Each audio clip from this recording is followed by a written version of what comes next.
bienvenue sur Expérience. Ils sont jeunes, mais ils ont quand même une expérience qui révèle sa force et sa valeur en ces moments de confinement dû au Covid-19. Et nos amis sont des jeunes entrepreneurs en informatique et en santé. Ils sont avec nous justement pour partager cette expérience qui certainement servira quelque chose à ceux qui nous regardent. Alors, je suis donc avec deux d'entre eux. Il s'agit de Cheikh Hassan Sissé et de Nafissatou Diouf. Bonjour, chers jeunes amis, comment allez-vous? Bonjour. Bonjour Nafi. Bonjour. Bonjour Cheikh. Alors, Covid-19. Le Covid-19 est un problème dans le monde aujourd'hui et c'est très rassurant que des jeunes de votre âge se mettent ensemble et décident de trouver des solutions. Alors, vous avez monté ce qu'on appelle Pré-Covid-19, qui est une plateforme d'information et de sensibilisation sur le Covid-19. Alors, qui peut commencer par nous dire un peu ce que c'est? Cher, d'abord, c'est quoi Pré-Covid-19? Donc, voilà, donc c'est une plateforme, comme vous l'avez bien dit, d'information sur le Covid-19. Donc, avoir la situation en temps réel, donc sur les cas au Sénégal, le nombre de malades, le nombre de cas qui ont été positifs, le nombre de personnes en traitement, le nombre de personnes déjà guéries. Donc, avoir quand même des données sur des informations sur la situation du Covid-19 ici au Sénégal. Donc, à côté de cela aussi, le site propose des informations, donc des vidéos de sensibilisation sur c'est quoi le Covid-19, donc les bonnes habitudes à adopter, donc entre autres fonctionnalités proposées par le site. Donc, il y a aussi un questionnaire qui permet à tout un chacun, souvent les gens appellent les centres d'appel au niveau du ministère ou des structures de santé pour demander des informations sur le Covid-19. Souvent, il y a des inquiétudes, c'est quoi cette maladie, comment ça se manifeste. Donc, nous avons mis en place, donc pour un peu désengorger ces centres d'appel, nous avons mis en place un questionnaire qui permet à tout un chacun de répondre à des questions. Est-ce que vous toussez? Oui ou non? Est-ce que vous avez de la fièvre? Est-ce que vous avez voyagé dans un pays à risque?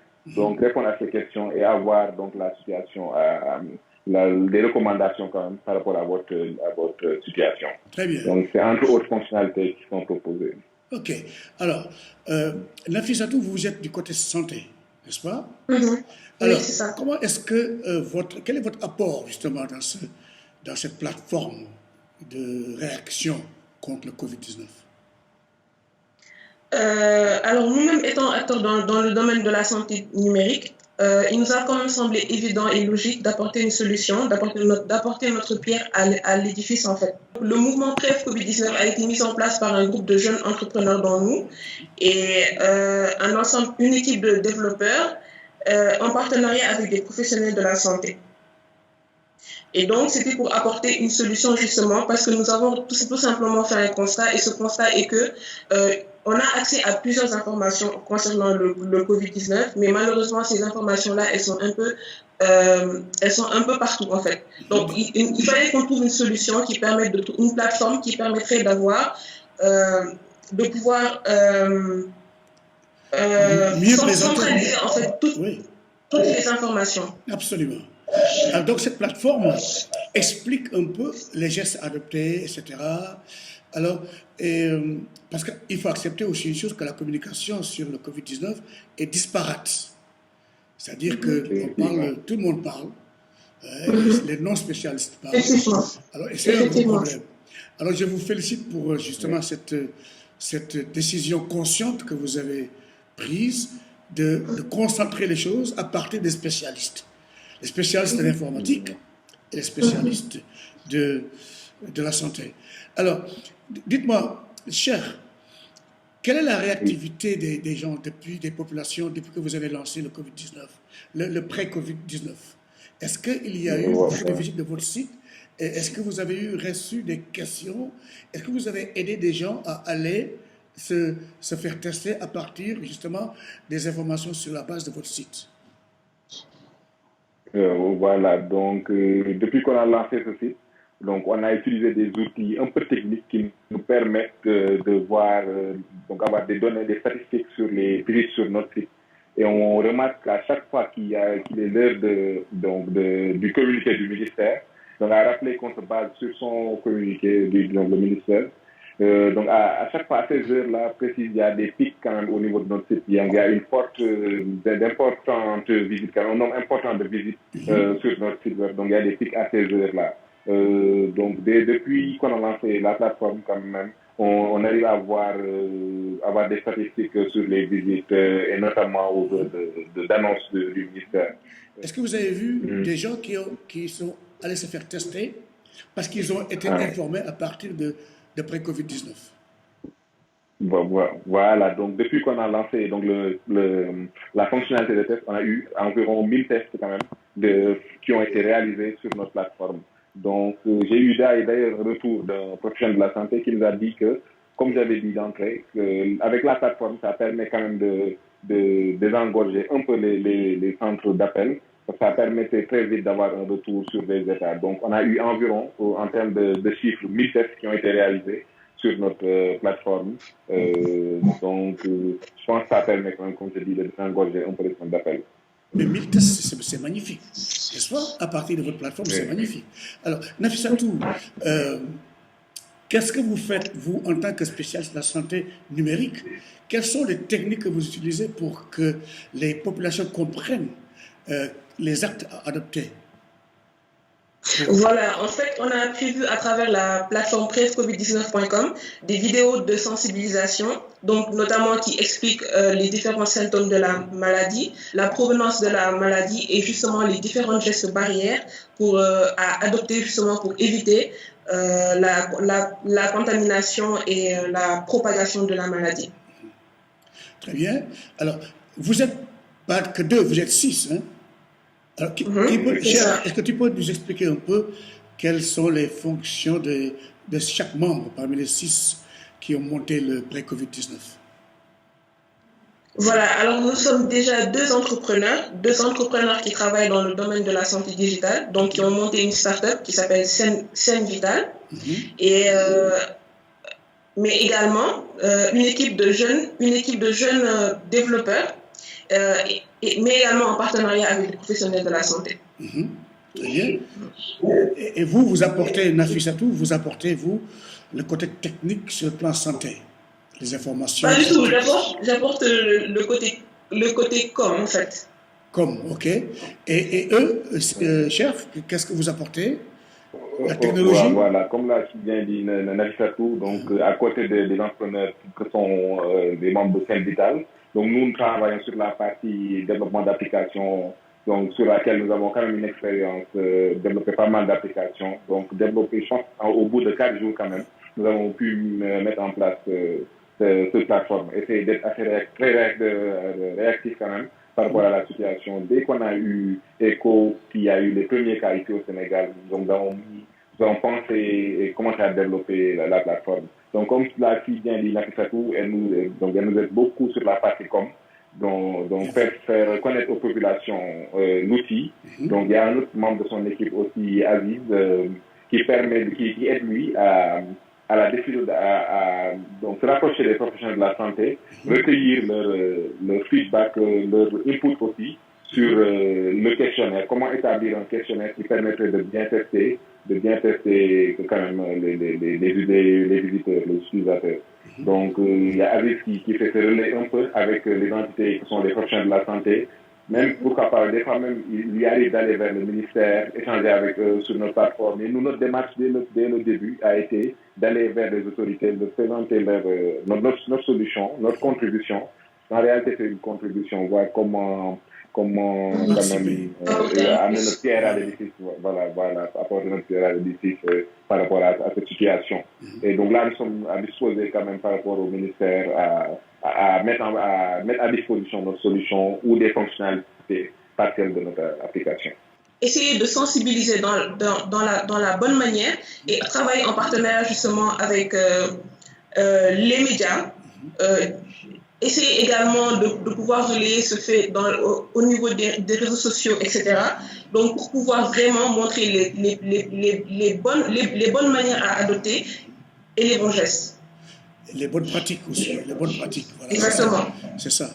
Alors, est-ce que dans ces temps de confinement, vous êtes des spécialistes du numérique, vous êtes chez vous, vous travaillez à partir de chez vous, est-ce que c'est facile, est-ce qu'il y a des problèmes auxquels vous faites face justement quant à la continuation de votre travail? Est-ce que vous devez vous déplacer ou bien vous pouvez tout faire à partir de la maison? Nafissatou? Oui, en fait, on essaye de travailler au maximum à la maison parce que vu qu'actuellement la situation est assez compliquée, mais on essaie vraiment de s'adapter. Très bien, cher? Oui, comme l'a si bien dit Natsato, on essaye quand même de travailler au max à la maison en utilisant les technologies qui sont proposées, donc qui nous permettent de faire des téléconférences. Donc tout le temps nous sommes dans des meetings. Donc essayer au maximum, donc respecter les instructions des autorités, essayer au maximum de travailler à distance en tout cas. Est-ce que vous savez que, bon, on sait tous que le Covid-19 ne connaît pas les frontières. Est-ce que vous pensez que votre invention, votre plateforme peut intéresser les pays de la sous-région? Est-ce que vous pensez à l'ouvrir à la Mauritanie, à la Gambie, etc.? Est-ce que vous y avez pensé? Nous sommes dans un monde global aujourd'hui. Oui. Voilà, parce que dès le début, lors de la conception, on a essayé d'avoir une attitude, donc une conception assez généraliste, donc ne pas rendre l'application réutilisable. Donc souvent, il y a ce principe de réutilisabilité des applications qui sont d'ailleurs enseignés dans l'ingénierie logicielle, donc qu'on a essayé d'appliquer à ce projet.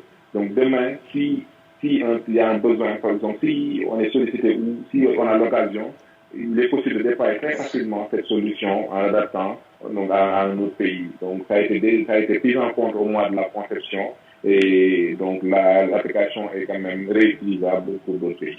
Vous remontez souvent les informations du ministère de la Santé. De la Santé? Oui. Oui. Est-ce que vous remontez aussi des informations qui viennent d'ailleurs, par exemple de sites différents qui sont à l'étranger et qui pourraient servir aux Sénégalais? Deuxième chose, est-ce que les Sénégalais qui sont dans la diaspora, est-ce qu'ils peuvent accéder à pré-Covid-19 et tirer profit de votre technologie? D'accord. Alors, pour répondre à votre deuxième question, tout le monde peut accéder à prevcovid19.com, vu que c'est un site gratuit. Et pour répondre à votre première question, le ministère de la Santé, alors, en fait, actuellement, pour le PrEP-Covid-19, on s'est uniquement concentré sur le Sénégal. OK. Voilà. Donc, on n'a pas vraiment d'informations supplémentaires. Donc, peut-être plus tard, on pourra travailler en partenariat avec les différents ministères des autres pays. Mais pour l'instant, on est vraiment focalisé sur le Sénégal. OK. Ça, c'est clair. Cher? Okay. Oui, c'était juste pour ajouter, comme Nathalie l'a dit, c'est accessible à partir d'autres pays. Et même au niveau des statistiques, on constate que le Sénégal est le premier pays visité naturellement. Mais après cela, il y a les États-Unis qui viennent en deuxième, puis la France et l'Italie. Donc, on a des statistiques quand même sur les pays qui visitent le plus notre plateforme. Et après le Sénégal, il y a les États-Unis, la France et l'Italie. Vous proposez aussi des graphes et aussi une cartographie, n'est-ce pas, pour analyser la situation. Est-ce que ce n'est pas compliqué pour l'utilisateur moyen? Pas du tout. En fait, je pense que les développeurs se sont vraiment débrouillés pour que ce soit un système très simple et vraiment compréhensible pour la personne moyenne. Donc, ce sont uniquement des courbes évolutives qui sont simples et qui montrent l'évolution de la maladie en fonction du temps. OK. Mais également le mapping, donc il s'agit essentiellement de la carte du Sénégal et qui montre les différentes statistiques en fonction des différents pays du Sénégal. Okay. Les chiffres, en fait. Voilà. Les chiffres. Mais quels sont les moyens que vous avez pour suivre justement ces chiffres-là? Est-ce que c'est précis? Et c'est très précis. Oui, par rapport aux chiffres, oui. Nous nous basons sur les données du ministère de la Santé. Donc, à chaque fois, on essaie de quand même prêter attention à cela. Même s'il y a des échos au niveau de la presse, dont on n'est pas très sûr des sources, nous souhaitons quand même nous baser donc sur les informations du ministère de la Santé, sur leurs communiqués et leurs données quand même, qui sont officielles. Parce qu'au début, l'une des missions quand même de cette plateforme était de faire attention à ne pas divulguer donc, des fausses informations. Donc là, voilà, nous essayons au maximum quand même, donc on peut dire entièrement même, de nous baser sur les communiqués du ministère de la Santé. Voilà, donc en réalité c'est ça, on se base uniquement sur les données officielles du ministère de la Santé et de l'Action sociale. Très bien. Est-ce que vous n'avez pas reçu de messages des personnes qui vous prennent pour des médecins? Alors, cette question-là, on s'y attendait. En fait, on a oublié de préciser quand même que on précise que le questionnaire n'est en aucun cas un diagnostic et qu'à la fin, il faudra tout simplement suivre les différentes recommandations qui sont données en fonction des différentes solutions que vous aurez à la fin. Absolument. Chef, vous avez quelque chose à ajouter? Je pense que Nana l'a bien dit, hein, on a essayé de mettre un disclaimer quand même, de mettre une note en indiquant que ceci ne peut pas remplacer quand même une visite chez un médecin et autres. Des diagnostics d'un médecin, voilà. Quelle est la fréquence de mise à jour de ce site-là? Le COVID-19. Voilà. Pour ce point, je pense qu'on a essayé de le rendre de faire au maximum pour que le site soit assez autonome, soit assez dynamique, c'est-à-dire qu'il n'y ait pas de modifications chaque jour à faire. On a développé des outils qui nous permettent de faire des mises à jour très simples au niveau des données, pas au niveau de l'application, mais au niveau des données. Donc, au début, on a essayé d'utiliser des technologies de pointe pour nous permettre cela. Donc, que les mises à jour soient juste au niveau des données, mais pas au niveau de l'application. Mais de temps à autre, quand même, nous recueillons des retours donc des différents utilisateurs qui nous donnent, par exemple, des éléments qu'ils aimeraient voir au niveau de la plateforme. Et dans ce sens, nous essayons de les intégrer, quand même, avoir des retours, les prendre en compte. Au début, par exemple, notre site ne prenait pas en compte la situation du jour. Qu'est-ce qu'il y a eu comme nouveauté par rapport à hier? Donc ça, c'est une fonctionnalité qui est venue après, à la demande des différents utilisateurs. Nous essayons d'être quand même à l'écoute des différents utilisateurs. Donc, essayer de prendre au maximum les recommandations. Alors, mais vous êtes quand même des jeunes. Pourquoi? Qu'est-ce qui vous a motivé? C'est ça que je veux savoir. Qu'est-ce qui vous a motivé à passer votre temps à travailler sur ça au lieu d'aller écouter du hip-hop ou bien du ballad ou bien... qu'est-ce qui vous a poussé vraiment à faire ça? Nafissatou d'abord, Nafissatou. D'accord. Alors, en fait, moi, en ce qui me concerne, j'ai très tôt commencé dans l'entrepreneuriat, très jeune, notamment avec la plateforme Scène Vitale. Donc, c'est une plateforme en fait qui permet de pouvoir donner accès à toutes les informations vitales en fait à tout un chacun à travers des cartes, des stickers et à travers des cartes, des pendentifs et stickers. Donc, je disais, j'ai très vite été entrée dans le bain de l'entrepreneuriat. Donc, ça m'a semblé vraiment être une évidence que malgré avec cette pandémie, qu'on puisse apporter quand même une solution digitale par rapport à ça. Jeff? Oui, je pense pour notre cas aussi, en tant qu'ingénieur en informatique, et passionné aussi. Donc, nous avons pensé qu'il était quand même important de sacrifier un peu de notre temps libre, d'utiliser notre temps libre pour proposer une solution pour moi qui serait utile à la population. On voit ici au Sénégal qu'il y a un élan de solidarité par rapport à la situation. Il y en a qui font des dons importants en termes financiers ou matériels. Donc, nous, notre moyen de contribution en tant qu'ingénieur serait de donner un peu de notre temps, donc essayer de proposer cette plateforme qui permettrait donc à certains d'avoir très vite et très facilement des informations sur la situation et à d'autres les analystes, à avoir des statistiques. Donc, ceci se représente en quelque sorte notre contribution. Très bien. Félicitations à tous les deux et à tous les 6. Hein. Vous êtes 6, non? On n'a pas pu avoir tout le monde. Oui. Hein? Félicitations. Écoutez, quelle est, peut-être une dernière question, comment appréciez-vous la réactivité des gens qui visitent votre site? Est-ce qu'elle est positive? Est-ce qu'elle monte? Est-ce qu'elle est est-ce qu'elle vous satisfait, cette réactivité? Cher Hassan? Oui, donc je dirais oui, parce qu'au fur et à mesure, on voit quand même il y a une évolution au niveau du nombre d'usagers. Donc chaque jour, je remarque qu'il y a pas mal d'utilisateurs quand même qui se connectent juste après le communiqué du ministère, donc pour voir les informations. Donc de jour en jour, même, il y a même eu des retours quand même de certains utilisateurs qui nous indiquaient, qui nous exprimaient leur satisfaction par rapport à l'outil et souvent même qui proposent des fonctionnalités. Donc on a eu, je pense, un retour assez positif quand même par rapport à l'outil. Excellent. Alors, quel message avez-vous pour les jeunes de votre âge, hein, qui sont nombreux au Sénégal et qui ont aussi d'autres qualifications professionnelles? Quel message leur faites-vous pour qu'ils s'engagent dans la lutte contre le Covid-19? Quel message donnez-vous aux jeunes de votre âge qui ont une qualification professionnelle autre que l'informatique? Qu'est-ce que vous leur dites pour qu'ils puissent contribuer eux aussi à la lutte sur la base de leurs connaissances? Nafi. Aujourd'hui, nous sommes tous concernés par la santé, nous sommes tous concernés par cette pandémie-là. Et aujourd'hui, à cause de cette pandémie, certains travailleurs sont limite au chômage. Donc, il faudrait absolument...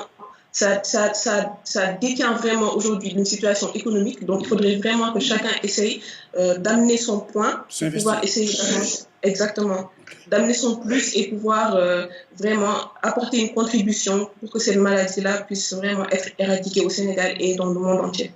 Très bien.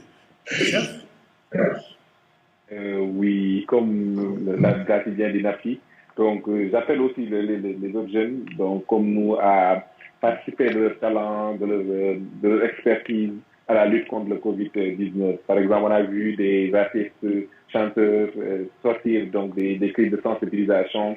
Ça peut être le cas pour les peintres, ça peut être le cas pour les statisticiens, ça peut être le cas même pour les étudiants en médecine. Donc nous appelons tout un chacun à contribuer. Nous sommes des jeunes, donc le pays nous appartient. Donc c'est à nous quand même d'apporter notre pierre à l'édifice, d'apporter nos touches à la lutte contre le Covid-19. Et aussi, j'appelle en même temps tous les jeunes de respecter donc les instructions, à savoir respecter soi, éviter au maximum les déplacements. Donc voilà, les barrières, adopter les barrières. Très bien, merci beaucoup. Je vous remercie de votre participation et je vous encourage.